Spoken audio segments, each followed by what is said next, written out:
Game changer సినిమాకి twist వేరే లెవెల్లో ఉండబోతుంది. ఇంకా క్లైమాక్స్ గురించి అయితే స్పెసిఫిక్గా చెప్పాల్సిన పని లేదు. అదే కాకుండా ఇంటర్వెల్ సీన్లో షాకింగ్గా ఉండబోతుంది అని చెప్తున్నారు. అసలు ఎట్లా ఉంటుందని ఎక్స్పెక్ట్ చేయొచ్చు సినిమా? సో ఖచ్చితంగా మెయిన్గా ఈ రామచ్చా సాంగ్తో మూవీ స్టార్ట్ అవుతుంది అనుకుంటున్నా తెలిసి. ఆ సాంగ్కే ఈ రామ్ చరణ్ గారి ఫ్యాన్స్ ఖుషి అవుతారు.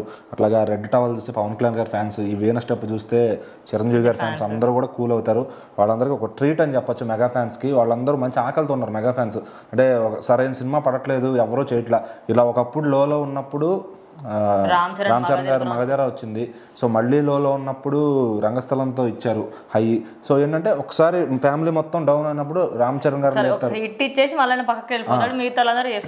మిగతా వాళ్ళు హిట్లు కొట్టినప్పుడు ఆయనకు మరి కలిసి రాదేమో కానీ తెలియదు కానీ. సో ఖచ్చితంగా అల్లు అర్జున్ గారు కూడా చెప్పారు, మెగా ఫ్యామిలీ ఒక స్లంప్లో ఉన్నప్పుడు అలా లేపుతాడు ఆంజనేయ స్వామి లాగా రామ్ చరణ్ అని అల్లు అర్జున్ గారు ఎలివేషన్ ఇచ్చారు. సో ఈ సినిమాకి వస్తే ఖచ్చితంగా హీరో కాలేజ్ సీన్స్ కానీ, ఆయన ఫ్లాష్ బ్యాక్లోకి వెళ్ళే విధానం కానీ, ఆ కాలేజ్ టు కాలేజ్ ఆయన ఐఏఎస్ అయ్యే దానికోసం ప్రిపేర్ అయ్యేదానికి కానీ, మధ్యలో ఫ్యామిలీ కామెడీ అంతా ఎమోషన్స్ అన్నీ ఉంటాయి. సో ఇంటర్వెల్ ఫైట్ కానీ, అట్లానే సెకండ్ హాఫ్లో వచ్చే అప్పన్న అంటే వీళ్ళ ఫాదర్ స్టోరీ కానీ. ఇక్కడ అకార్డింగ్ టు సోర్సెస్ ఏంటంటే ఆ ఫాదర్ క్యారెక్టర్ మోసపోతారు. అండ్ లాస్ట్లో అదే యాక్టర్ శ్రీకాంత్ ఉన్నారు కదా, ఆయన ఈ రామ్ చరణ్ ఫాదర్ క్యారెక్టర్ని మోసం చేసి సీఎం అవుతారు. సో లాస్ట్కి మళ్ళీ ఎస్జే సూర్య గారిని సీఎం చేయాలి. అయితే ఇప్పుడు ఐఏఎస్ అయ్యి ఎలా గేమ్ను మార్చాడు. ఇంకో ట్విస్ట్ ఏంటంటే ఆ ఫ్లాష్ బ్యాక్లో చనిపోయాడు అనుకున్న ఫాదర్ క్యారెక్టర్ లాస్ట్లో వచ్చే ఛాన్స్ ఉంది అంటున్నారు. బహుశా అదే ట్విస్టా లేదంటే అది ఊరికే ఎక్కడన్నా రూమర్ అనేది తెలియదు. అట్లానే మళ్ళీ ఇంకోటి ఏంటంటే ఈయనే సీఎం అవుతారు, ఐఏఎస్ టు సీఎం అని చెప్పి అంటున్నారు కొంతమంది.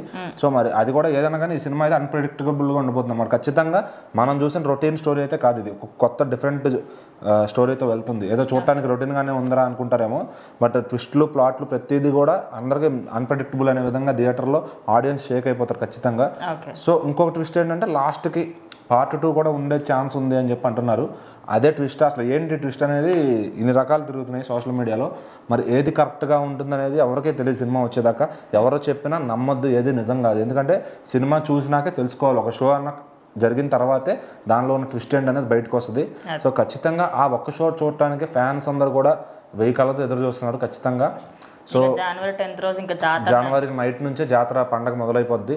ఆ సంక్రాంతి పండగ కొంచెం ఎర్లీగా జనవరి 10నే వస్తుంది తెలుగు ఆడియన్స్కి. ఖచ్చితంగా ప్రపంచవ్యాప్తంగా ఎక్కడున్నా కూడా గేమ్ చేంజర్తో ఆ రామ్ చరణ్ గారు బాక్స్ ఆఫీస్కి ఒక పండగను తీసుకురాబోతున్నారు.